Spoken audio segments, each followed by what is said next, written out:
Last week, I reported on the massive layoffs at Buzzfeed, and now it looks like Vice is following suit. The magazine-turned-digital media outlet is laying off about 250 people.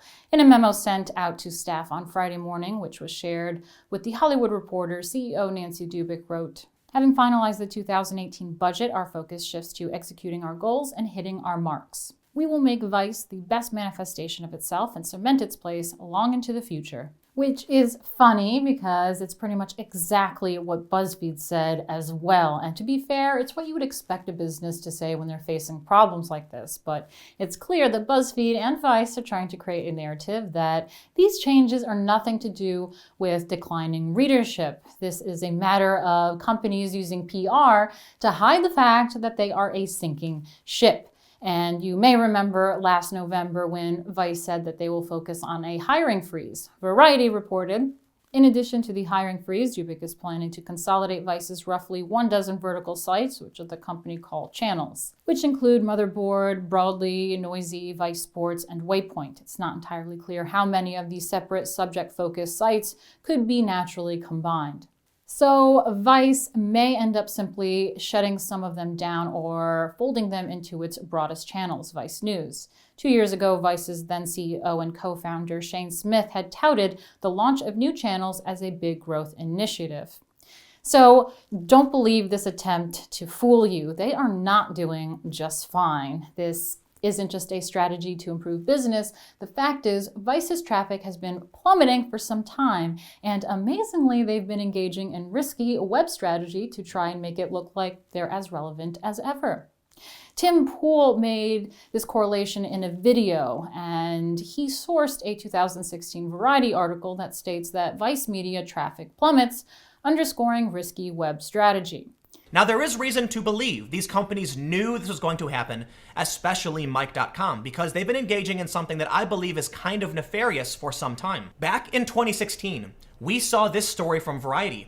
Vice media traffic plummets, underscoring risky web strategy. So Vice has been using a strategy used by other digital publishers designed to show higher traffic numbers and make companies look like that they're performing better than they are. And here is how it works. So the inventory that Vice makes available to media buyers is a combination of everything Vice owns or operates. They don't just make Vice available to media buyers, they bundle in their Vice.com website, websites they own, and websites that they don't really own but do have some kind of very loose connection to, like the plaidzebra.com and modernfarmer.com. This arrangement is made by Comscore by allowing a publisher to sign away their audience to a different publisher using a traffic assignment letter. That creates the link between Vice and these other websites. It's effectively a pact that allows people to share traffic, and in return, these smaller websites can have their inventory represented by a larger outfit with more contacts.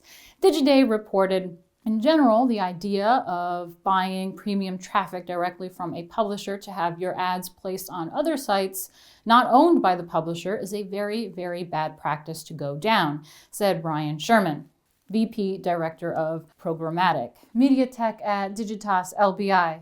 You're likely to be paying premium rates for non-premium inventory. Even if you get a 30% discount, the quality is generally much, much lower. So Vice hasn't been focusing on quality of their output to increase their ratings. Shocking. They've just been manipulating the numbers, and badly at that. Vice isn't the only one doing it either. Take Refinery29, for example. This website has been reporting monthly traffic as 25 million unique visitors. This takes the 17.3 million visitors that they got in December and includes the visits from healthy living startup company Greatest. Again, it's a trick. Vice can pretend all they like that they're doing just fine, but now that their little trick has been exposed, everyone knows that their traffic is plummeting. Fake news media isn't performing well anymore, and rightly so. They're unethical, they're lying to people, and frankly, the content produced by fake news media outlet is just low quality. We can totally tell what they are up to and their agenda, and the market is proving that. If you want to see more from me and the rest of the Rebel team, like and subscribe.